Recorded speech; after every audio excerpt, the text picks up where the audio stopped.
সবাইকে জয় যিশু। প্রভু যীশু খ্রিস্টের শক্তিশালী নামে আপনাদের সবাইকে হৃদয় দিয়ে স্বাগত জানাই আমার এই চ্যানেল জীবন্ত ঈশ্বরের মণ্ডলীতে।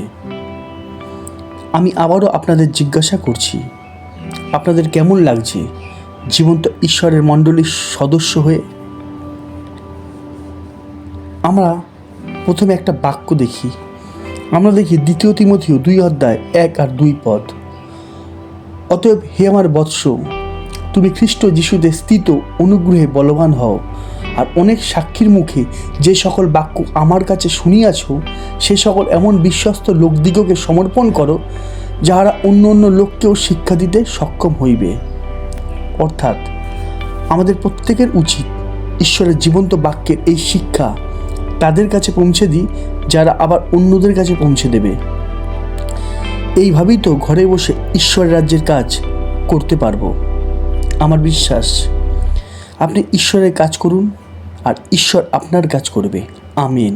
কেননা লেখা আছে মতি 6:33, কিন্তু তোমরা প্রথমে তাহার রাজ্য ও তাহার ধার্মিকতার বিষয় চেষ্টা করো, তাহা হইলে ওই সকল দ্রব্যও তোমাদিগকে দেওয়া হইবে। আশা করি বোঝা যাচ্ছে।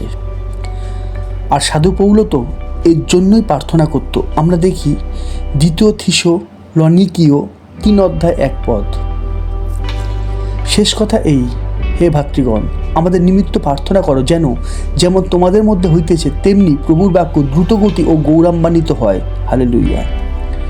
প্রভুকে ধন্যবাদ দিই, তার দয়া ও মহাকরুণা প্রভুর রক্ত দিয়ে গড়ে ওঠা এই জীবন্ত মণ্ডলীর উপরে তিনি উপচিয়ে দিয়েছেন। একমাত্র ঈশ্বরেরই গৌরব হোক। আমেন। আসুন আমরা প্রার্থনা করি। প্রভু, তোমায় ধন্যবাদ দিই, আমরা পরাৎপরের অন্তরালে আছি, তাই আমরা সর্বশক্তিমান তোমার ছায়ায় বসতি করেছি। প্রভু, তুমি আমাদের আশীর্বাদ করো, যেন আমরা আমাদের এই মুখ থেকে সদা সর্বদা তোমার নাম, গান, আরাধনা, প্রশংসা, ধন্যবাদ আর তোমার গৌরব করতে পারি। দয়া করো প্রভু, যিশু নামে চাই প্রার্থনা। আমেন। আসা যাক আজকের বিষয়ে। আজকের বিষয় যিশু। হ্যাঁ, ঠিকই শুনেছেন, আজকের বিষয় যিশু। ভালো করে বুঝবেন, যিশু 2 প্রকার। অবাক হচ্ছেন, তাই না? আশ্চর্য মনে হলেও কথাটা কিন্তু সত্যি। যিশু 2 প্রকার। 1, প্রচারিত যিশু, অর্থাৎ যে যিশুকে আজ প্রচার করা হচ্ছে। আমি আবারও বলছি, সবাই যে ভুল এমন নয়, কিন্তু বেশিরভাগই ভুল। আমি না, বাক্য বলছে। আমরা দেখি মতি 7:13-14, সংকীর্ণ দ্বার দিয়ে প্রবেশ করো, কেননা সর্বনাশের যাইবার দ্বার প্রশস্ত ও পথ পরিসর, এবং অনেকেই তাহা দিয়ে প্রবেশ করে। কেননা জীবনে যাইবার দ্বার সংকীর্ণ ও পথ দুর্গম, এবং অল্প লোকই তাহা পায়। অর্থাৎ আমরা দেখতে পারলাম অল্প লোক কি পায় আর অনেক লোক কি পায়। আশা করি বোঝা গেল। তাই আমি বলছি, আজকের বিষয় হলো যিশু 2 প্রকার। 1, প্রচারিত যিশু। 2, বাইবেলের যিশু। আবারও বলছি, ভালো করে মাথায় ঢুকিয়ে নিন কথাটা। 1, প্রচারিত যিশু। 2, বাইবেলের যিশু। অনেকে বলবে, ছেলেটা একই ভুল প্রচার করছে, তাই না? আমরা দেখি 2 করিন্থীয় 11:4, কোনো আগন্তুক যদি এমন আর এক যিশুকে প্রচার করে যাহাকে আমরা প্রচার করি নাই। আমরা দেখি 1 করিন্থীয় 1:23, কিন্তু আমরা ক্রুশে হত খ্রিস্টকে প্রচার করি, তিনি জিহুদীদের কাছে বিঘ্ন ও পরজাতীয়দের কাছে মূর্খতা স্বরূপ। তাহলে আমরা দেখতে পাই শিষ্যরা কি করেছিল। প্রথম বাক্যে আমরা দেখলাম যে শিষ্যরা যে যিশুকে প্রচার করেছিল সেই যিশু ছাড়া অন্য কোনো যিশু প্রচার হতেই পারে। কিন্তু শিষ্যরা বলছে, আমরা ক্রুশে হত খ্রিস্টকে, অর্থাৎ যে আমাদের জন্য ক্রুশে মেরেছে, আমরা সেই যিশুকে প্রচার করি। আশা করি বোঝা যাচ্ছে যিশু 2 প্রকার। 1, প্রচারিত যিশু। 2, বাইবেলের যিশু। এখন আমি আপনাদের একটা প্রশ্ন করছি, ঈশ্বরের বাক্য, ঈশ্বরের শিক্ষা, ঈশ্বরের শক্তি আমরা কোথা থেকে জানতে পারি? উত্তর তো একটাই, বাইবেল, তাই না? কিন্তু আজ কি হচ্ছে সত্যি করে বলুন তো? মানুষ কোনটা বেশি গ্রাহ্য করে, বাইবেলের কথা না মানুষের কথা? আজ বাইবেলের দাম নেই, দাম আছে বড় বড় প্রচারকদের। বাইবেল থেকে আমরা দুটো পদ দেখব।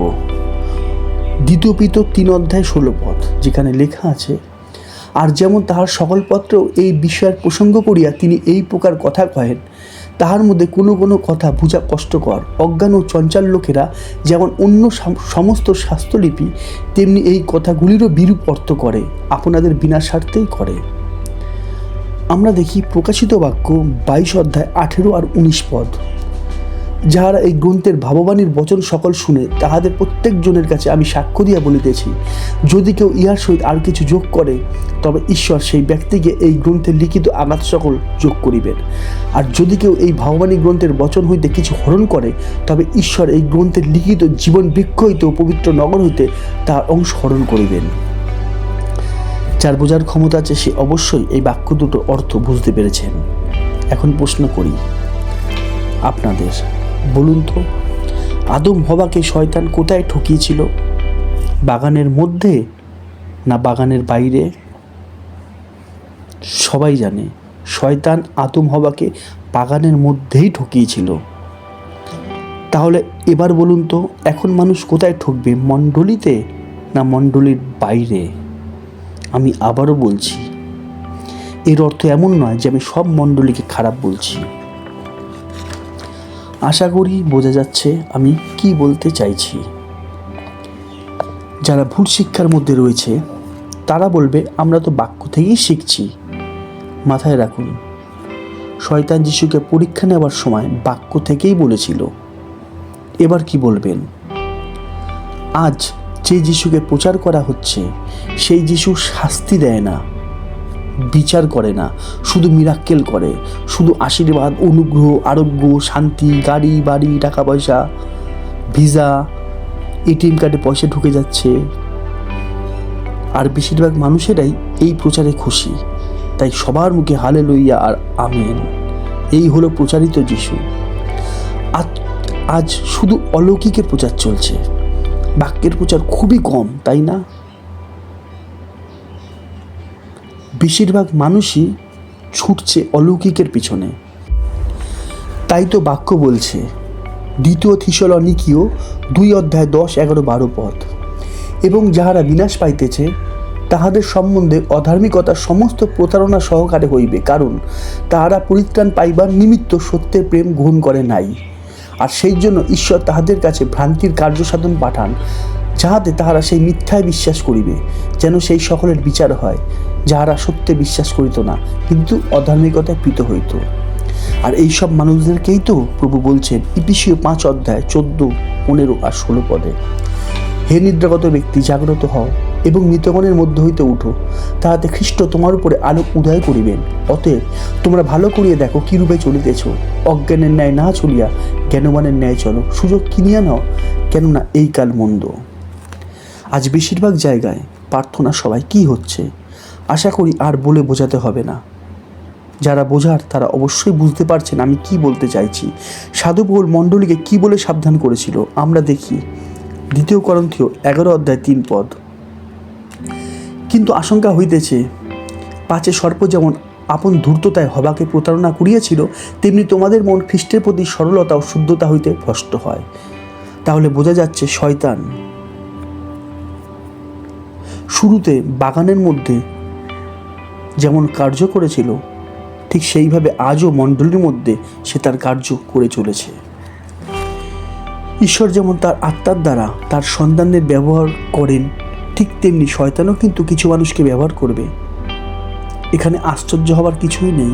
আমরা দেখি 2 করন্থীয় 11 অধ্যায় 13, 14, 15 পদ, কেননা এরূপ লোকেরা ভক্ত প্রেরিত, প্রতারক, কর্মকারী, তাহারা খ্রিস্টের প্রেরিতদের বেশ ধারণ করে। আর ইয়া আশ্চর্য নয়, কেননা শয়তান আপনি দীপ্তিময় দূতের বেশ ধারণ করে। সুতরাং তাহার পরিচারকেরাও যে ধার্মিকতার পরিচারকদের বেশ ধারণ করে, ইহা মহৎ বিষয় নয়, তাদের পরিণাম তাহাদের ক্রিয়ানুসারে হইবে। আমরা জানি সবাই যে ঈশ্বরের বাক্য গ্রাহ্য করে এমন নয়, আর তাই তো প্রভু বলেছিলেন লুক 6:46 আর তোমরা কেন আমাকে হে প্রভু বলিয়া ডাকো, অথচ আমি যাহা যাহা বলি তাহা করো না। আর তাই তো শয়তান তাদের জীবনে কার্য করে, শয়তান মানুষের জীবনে কার্য করে। আমরা দেখি মথি 13:19 আর 25 যখন কেউ সেই রাজ্যের বাক্য শুনিয়া না বুঝে, তখন সেই পাপাত্মা আসিয়া তাহার হৃদয়ে যাহা বপন করা হইয়াছিল তাহা হরণ করিয়া লয়। কিন্তু লোকে নিদ্রা গেলে পর তাহার শত্রু আসিয়া ওই গমের মধ্যে শ্যামাগাছের বীজ বপন করিয়া চলিয়া গেল। আশা করি বোঝা যাচ্ছে ঈশ্বরের বাক্য আমাদের জীবনে কতটা দরকারি। তাই শয়তান কখনোই চায় না যে আমরা ঈশ্বরের বাক্যকে বুঝি, গ্রাহ্য করি আর বিশ্বাস করি। আর তাই তো লেখা আছে 2 করন্থীয় 4:4 তাহাদের মধ্যে এই যুগের দেব অবিশ্বাসীদের মন অন্ধ করিয়াছে, যেন ঈশ্বরের প্রতিমূর্তি যে খ্রিস্ট তাহার গৌরবের সুসমাচারের দীপ্তি তাহাদের প্রতি উদয় না হয়। বিষয়গুলোকে হালকাভাবে নেবেন না, এইগুলো সত্যি ও ভয়ঙ্কর। এই পৃথিবীতে আজ 2 ধরনের প্রচার হচ্ছে, আর তাই তো আমার আজকের বিষয় হলো প্রচারিত যিশু ও বাক্যের যিশু।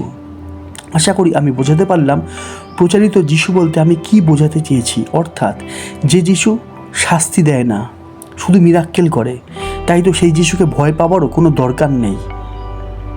এই হলো আজকের দিনের প্রচারিত যিশু। অর্থাৎ যেমন আমি আগেও বলেছি একটা কয়েনের যেমন 2 দিক থাকে, ঠিক সেইভাবে বাইবেলের ক্ষেত্রেও কিন্তু 2 দিক আছে, যা আজ খুবই কম প্রচার করা হয়। ঈশ্বর যেমন অনন্ত জীবন দিতে পারে, আবার সেই ঈশ্বরই কিন্তু আমাদের পাপের জন্য আমাদের নরকের আগুনে অনন্ত বিনাশরূপ দণ্ডভোগ করাতে পারেন। যেমন লেখা আছে প্রকাশিত বাক্য 21:27 আর প্রকাশিত বাক্য 20:15। আর অপবিত্র কিছু অথবা ঘৃণাকারী ও মিথ্যাকারী কেউ কদাচ তাহাতে প্রবেশ করিতে পাইবে না, কেবল মেষশাবকের জীবন পুস্তকে যাহাদের নাম লিখিত আছে তাহারাই প্রবেশ করিবে।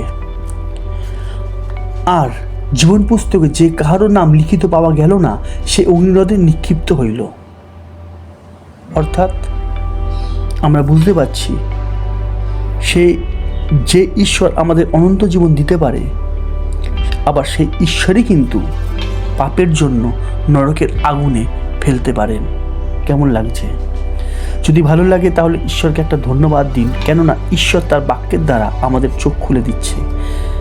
তাই তো আমরা তার পথ স্পষ্টরূপে দেখতে পাচ্ছি। যদি মনে করেন ঈশ্বরের বাক্য আপনাদের হৃদয়কে স্পর্শ করছে, তাহলে এই মুহূর্তে স্বর্গের দিকে দুহাত তুলে একটা ধন্যবাদ দিন। তাহলে বোঝা গেল এই হলো প্রচারিত যিশু, যাকে পেয়ে পৃথিবীর প্রত্যেকটা মানুষই খুশি। আমার হাতে সময় খুবই কম, তাই আজ আমি প্রভুর শিক্ষা এখানেই শেষ করছি। সময়ের অভাবের জন্য আমি প্রচারিত যিশুকে দেখালাম, কিন্তু বাইবেলের যিশুকে আমি বোঝাতে পারলাম না। প্রতিদিন যারা আমার ভিডিও দেখেন তাদেরকে আমি বলছি, কালকে আপনাদের কাছে আমি বাইবেলের যিশুকে প্রচার করব। ঈশ্বরের বাক্য আপনাদের হৃদয় তার জ্যোতিতে পরিপূর্ণ করুন। আমেন।